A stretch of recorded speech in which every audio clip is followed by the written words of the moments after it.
Today's message. And Carol was a little too quick. And so we come to today's message. The peace table in your heart.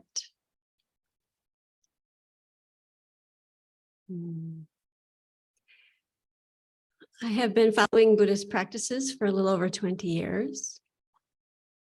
This one is a practice, but not directly a Buddhist practice. It arose from a yoga class I was in, and a line the teacher said. She spoke of the peace table in your heart. She didn't speak a lot. And it wasn't hers. She credited whoever it was she heard it from, and I have forgotten who that is, but it's not mine. But the work that I've done with it since then is mine. And I rather hope today, during a guided meditation, that it begins a practice of your own.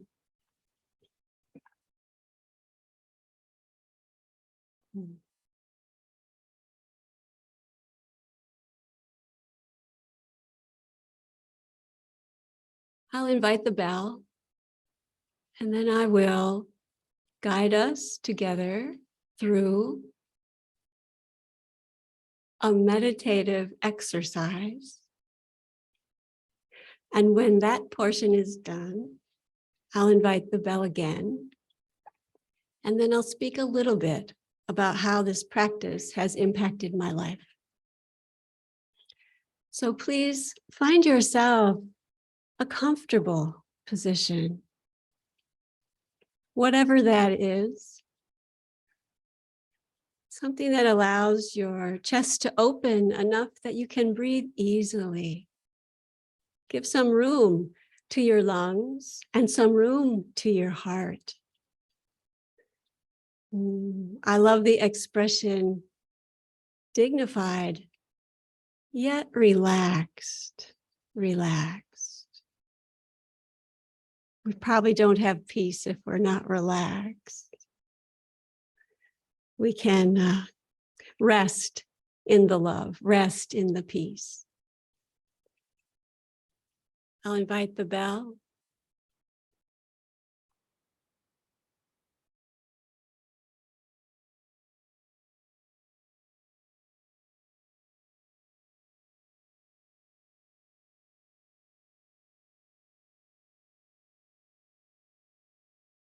There is a peace table in your heart. Everyone has this. Everyone. See if you can imagine your heart as a room. Some people may feel this, and some may imagine it. To imagine is powerful too.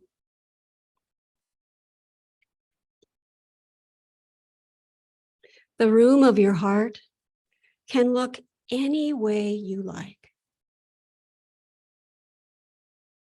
But be sure to include a table, the peace table. What does this table look like? What is its shape? What is it made from?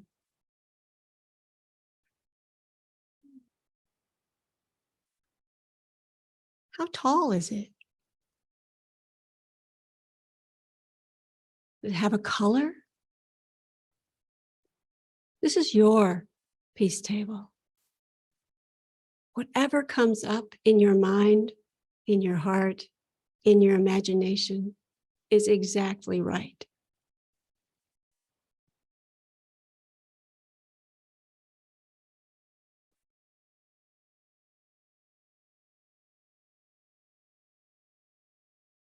And then we ask the question, who is at the peace table in your heart?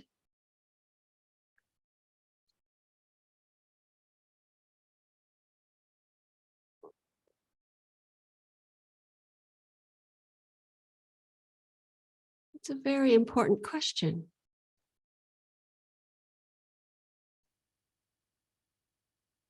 Who came to you immediately? Or was it a puzzlement?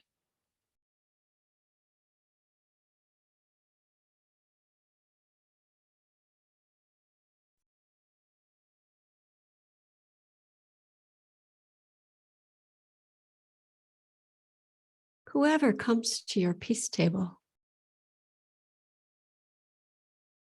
may well be someone who is suffering.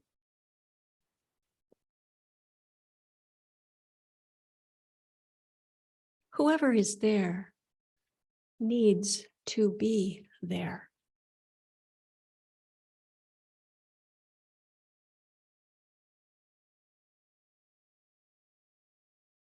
When you think of someone who is suffering, it might be someone who is lonely or afraid or in pain.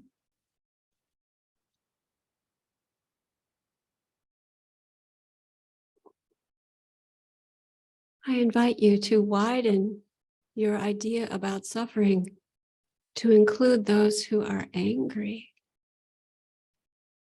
They suffer a great deal. They may have made you suffer.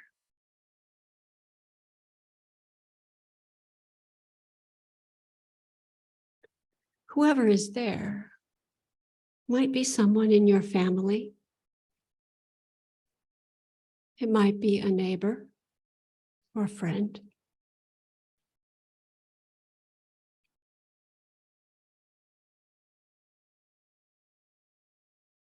It might be someone far away that you don't even know personally.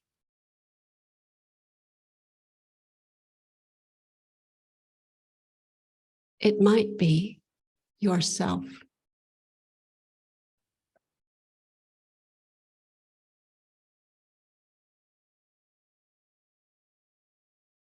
It might be yourself now, in this very moment.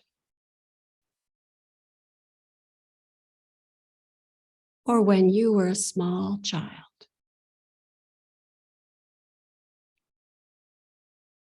Or at any age.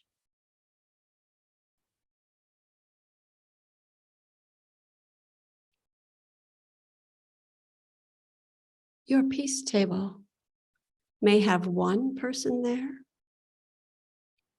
or a few, or many.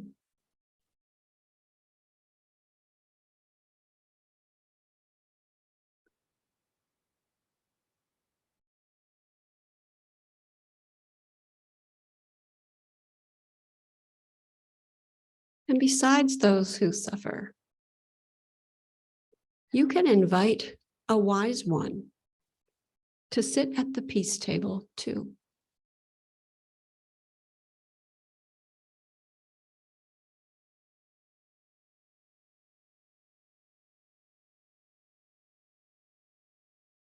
It might be a teacher,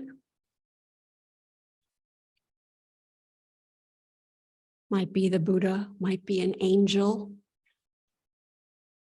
We remember angels from 2 months ago. We thought about angels then. It could be your beloved grandmother or grandchild.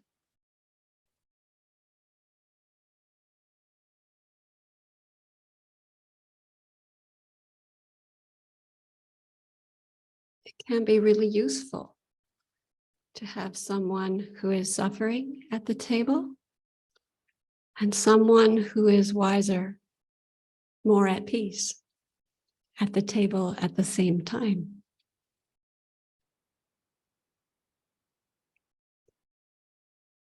You can invite someone who represents joy to you.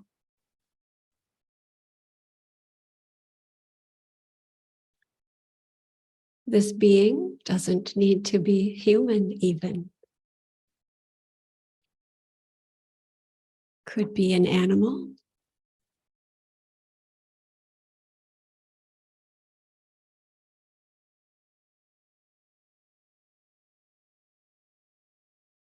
Especially if you are the one who is suffering, to have someone there who brings you peace or joy at the same time. is helpful.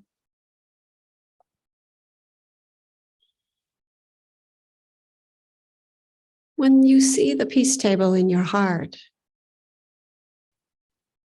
and you see who is there, or you feel who is there, or you imagine who is there, you don't have to do anything.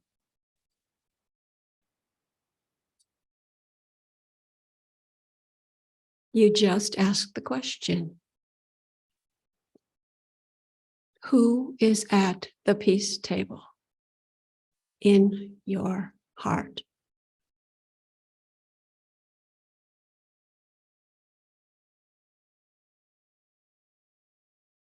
And you let them be there.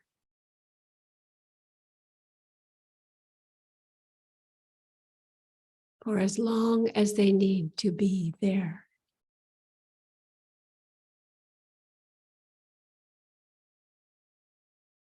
It might be 5 minutes. It might be a month.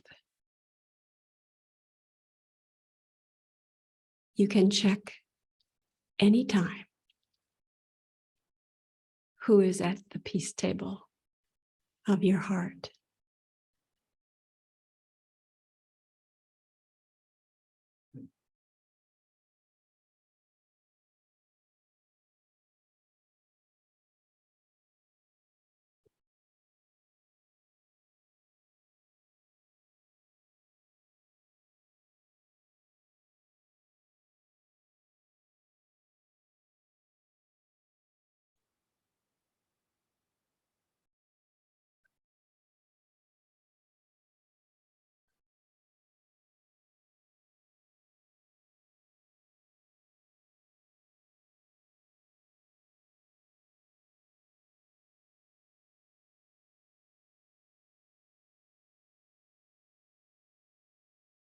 I'd like to thank you for trusting me to guide this meditation with you.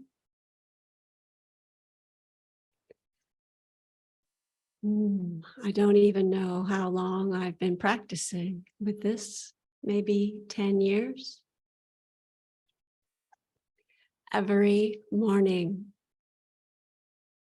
I do a little stretching or yoga.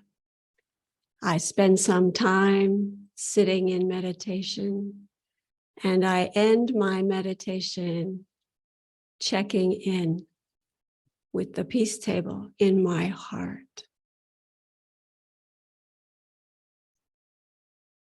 I have imagined many, many different people there, invited them there, seen them arise there.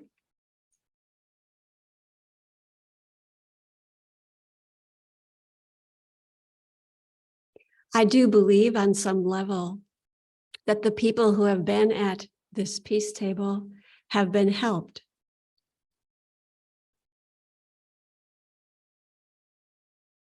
I know that I have been helped, that I become more peaceful when I check in with that table.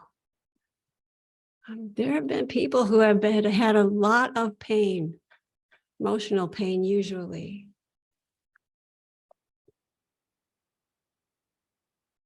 There have been people who are angry, so angry.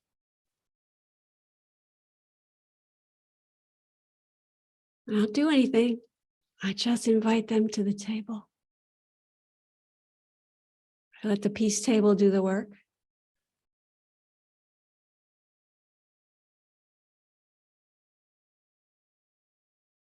So my relationship with the world changes when I check in with that peace table every day. And sometimes I feel a little overwhelmed, and I invite my beloved grandmother to come, or my Buddhist teacher to come, or my dad, or my little grandson when he was so little, a different grandson who was the joy of my life, to just bring that energy there. So I invite you, anyone who is willing, to try this out, to see if it changes your life in a beautiful direction. It certainly has changed mine.